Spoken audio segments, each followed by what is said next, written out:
بسم اللہ الرحمن الرحیم. ویلکم ٹو فکر ناؤ. آج کا پروگرام میں ہم یہ بات کریں گے کہ امریکہ کے زوال کے بارے میں جو بات ہو رہی ہے اس میں کس قدر حقیقت ہے اور کس قدر مبالغہ ہے اور اس کی وجوہات کیا ہیں. تو مختصر چند پوائنٹس ہیں وہ آپ کے سامنے پیش کرتے ہیں. پہلی بات تو یہ کہ یہ جنگ صرف اسلحے کی جنگ نہیں ہے بلکہ معاشی جنگ بن چکی ہے،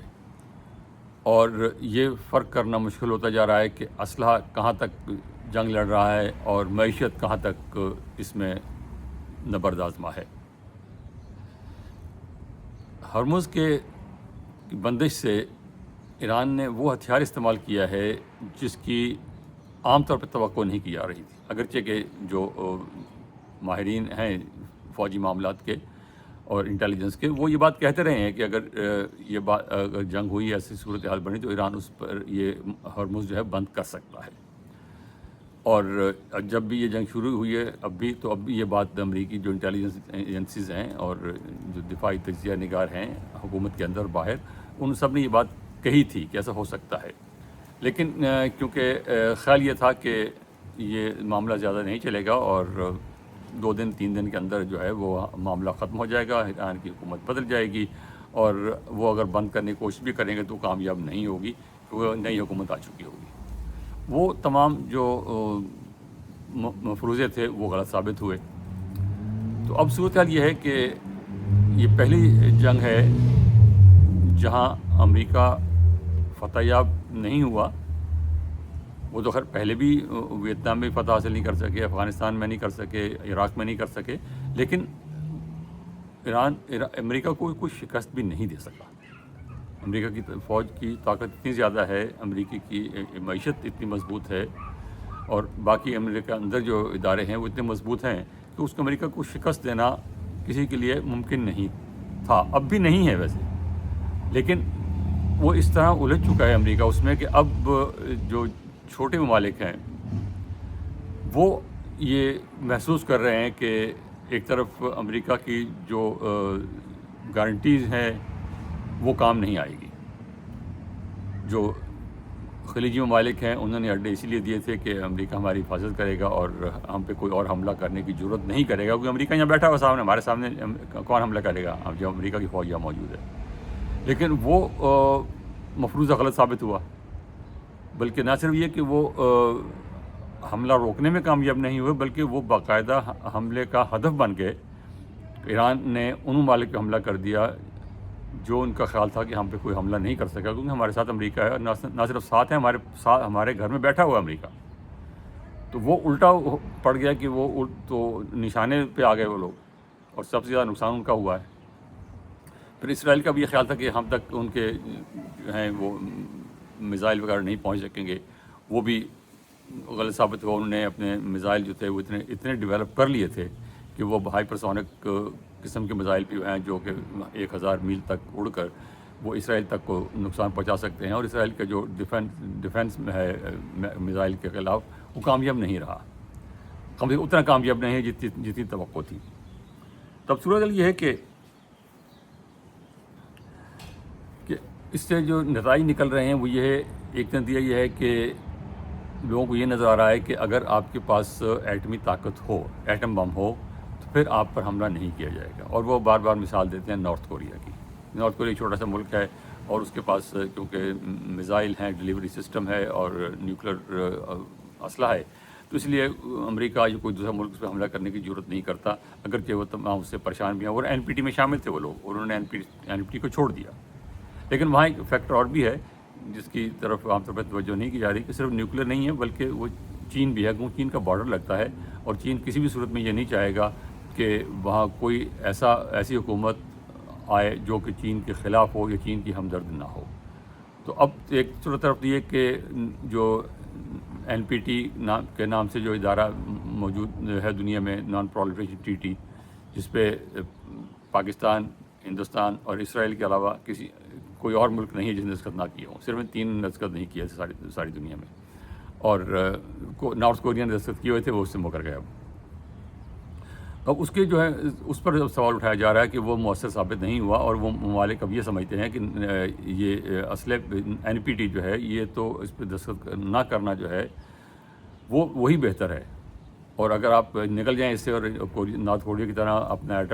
ایٹمی طاقت ڈیولپ کر لیں تو پھر آپ کا حملہ نہیں کیا جائے گا، آپ کی حفاظت اس سے ہوگی۔ تو یہ اس کے ایک نقصان یہ ہوا۔ دوسرے جو اوپیک ہے، ورلڈ ٹریڈ آرگنائزیشن ہے، GCC ہے، حتیٰ کہ یونائٹڈ نیشنز کی سیکورٹی کونسل وغیرہ جو ہیں وہ بھی غیر مؤثر ہو گئی ہیں، کیونکہ اب بڑی طاقتیں جو ہیں وہ اس طرف دیکھ ہی نہیں رہی ہیں۔ اگرچہ وہ بھی 5 بڑی طاقتوں کا کلب ہے UN سیکورٹی کونسل، لیکن اس کی طرف کسی کی توجہ نہیں ہے، نہ اس کی طرف کوئی جا رہا ہے کہ وہاں سے ریزولوشن پاس کرایا جائے۔ جس طرح آپ یاد ہے کہ کشمیر پہ، فلسطین پہ اور باقی ہر قضیے پہ یہ بڑی طاقتیں مل کر فٹافٹ سیکورٹی کونسل کا اجلاس بلا لیتی تھیں، ایک قرارداد پاس ہو جاتی تھی، کیسی بھی تھی، لیکن جنگ رک جاتی تھی عام طور پر۔ لیکن اس وقت وہ بھی نہیں ہو رہا، تو اس لیے یہ ادارے بھی کمزور ہو رہے ہیں، اور یہ اس سے جو ہے صرف ادارے کمزور نہیں ہو رہے بلکہ انٹرنیشنل آرڈر جو ہے وہ کمزور ہو رہا ہے۔ اور یہ انٹرنیشنل آرڈر جو ہے پورے کا پورا جو 1945 کی جنگ کے خاتمے کے بعد بنا تھا، یہ امریکہ نے بنایا تھا۔ اس کے رولز، اس کے ریگولیشن، اس کے ادارے سب امریکہ نے بنائے تھے، اور آج تک بھی سب سے زیادہ جو پیسہ یونائٹڈ نیشنز کو اور اس کے اداروں کو دے رہا ہے وہ امریکہ ہے۔ اس کے بعد باقی ممالک ہیں، یورپین ممالک ہیں، جاپان ہے، چین ہے، لیکن سب سے زیادہ ابھی بھی امریکہ دے رہا ہے ان کو۔ لیکن اب امریکہ خود جو ہے ان اصولوں کی پابندی نہیں کر رہا، تو اس سے جو ہے وہ ان اداروں سے اعتماد اٹھتا جا رہا ہے۔ امریکہ کی گارنٹی کام نہیں آئی ہیں، اور پھر یہ ہوا کہ جو ہرمز سے بند ہوا ہے اس بندش سے وہ جنگ صرف اسلحے کی جنگ نہیں رہی، اس سے انشورنس، شپنگ، کھاد، پیٹرول، حتیٰ کہ خوراک کی قیمتیں تک بڑھ گئیں، اور ایک 20 میل کا ٹکڑا ہے چھوٹا سا، اس کی بندش سے پوری دنیا میں یہ خطرہ ہے کہ معاشی بحران شروع ہو جائے گا۔ بحران شروع نہ بھی ہو تو بھی سچویشن اتنی خراب ہے کہ تمام ممالک جو ہیں وہ اپنی جو گروتھ ہے، اکنامک گروتھ ہے، اس کو نیچے کر رہے ہیں کہ یہ اب اتنی ترقی ہم نہیں کر سکیں اس سال میں جتنی کہ ہمیں توقع تھی۔ تو اداروں کا نقصان الگ ہوا، امریکہ کا جو ایک دبدبہ تھا وہ اس کو نقصان ہوا۔ اس کے بعد جنگ کا طریقہ بدل گیا کہ جنگ صرف اسلحے سے نہیں لڑی جاتی، جنگ کے لیے جو ہے آپ کوئی نہ کوئی اکنامک اگر لیوریج آپ کے پاس ہے، جیوگرافیکل لیوریج ہے، جیسے کہ ایران نے استعمال کیا، تو وہ اس کو آپ استعمال کر کے جو ہے اپنی بات منوا سکتے ہیں، یا کم از کم اپنی بات میں وزن پیدا کر سکتے ہیں، جو ایران نے کر لیا ہے۔ اس کے بعد یہ کہ گلف کے جو ممالک ہیں وہ، اور دوسری جو طاقتیں ہیں جس میں ترکی شامل ہے، اسرائیل شامل ہے، مصر شامل ہے، پاکستان شامل ہے، یہ ممالک جو ہیں اب امریکہ پر انحصار اپنا کم کرتے جا رہے ہیں، یا کم از کم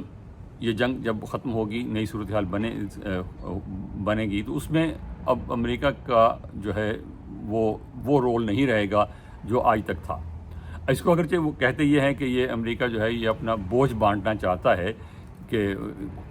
شیئرنگ دا برڈن، کہ بھئی آپ نے ریجنل جو ہیں وہ اپنا انتظام کیجئے سیکیورٹی کا، اور ہم باہر رہیں گے، لیکن جب ضرورت پڑے گی ہم آ جائیں گے۔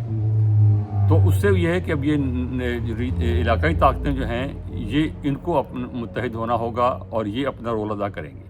اس میں پاکستان کہاں فٹ ہوگا، یہ اسرائیل کا کیا مقام ہوگا، اسرائیل کو امریکہ کس حد تک سپورٹ کرے گا، وہ اب دیکھنا ہوگا، اور اس پہ پاکستان کے لیے اپنی نئے سیٹ اپ میں اپنی جگہ تلاش کرنا بہت اہم ہے۔ اور پاکستان کے جو تعلقات سعودی عرب کے ساتھ ہیں، چین کے ساتھ ہیں، ترکی کے ساتھ ہیں، اور عرب ممالک کے ساتھ ہیں، اس کی وجہ سے، اور خاص ایران کے ساتھ، اس کی وجہ سے پاکستان جو ہے وہ اس آربٹ میں، اسی دائرے میں رہے گا اور رہنا چاہیے پاکستان کو۔ اس کے بعد ہندوستان ظاہر ہے کہ ایک بڑا ملک ہے، اور اس کی بڑے تعلقات بھی ہیں، اکانومی بہت بڑی ہے، فوج بھی بہت بڑی ہے، اس کا علاقہ بہت بڑا ہے، اور وہ ایک بڑی ریجنل طاقت ہے، تو اس کو بھی اپنا مقام بنانا ہوگا، اور وہ کہاں فٹ ہوگا یہ ایک الگ مسئلہ ہے۔ اب جو اس وقت سچویشن ہے وہ آگے کیسے ڈیولپ ہوگی وہ دیکھا جائے گا، لیکن اس وقت سچویشن ہے وہ یہ ہے کہ ایک طرف ہندوستان، اسرائیل اور غالباً UAE، اگرچہ یو اے اب تھوڑا ایران کے ساتھ بھی تعلقات بہتر کرنے کی کوشش کر رہے ہیں، لیکن ہندوستان اور اسرائیل یہ ایک طرف ہوں گے، عرب ممالک میں سے شاید یو اے ان کے ساتھ ہو، اور بحرین کو کہہ سکتے ہیں۔ باقی ممالک جو ہیں وہ اپنا الگ گروپ بنائیں گے۔ ایران کو اپنی جگہ متعین کرنی ہوگی، وہ کیسے بیہیو کرتا ہے، کیا وہ ایک بڑی طاقت بن کے ابھرتا ہے اور دوسرے اپنے جو ارد گرد کے ممالک ہیں ان کے ساتھ ان کے لیے خطرہ بن کے ابھرتا ہے،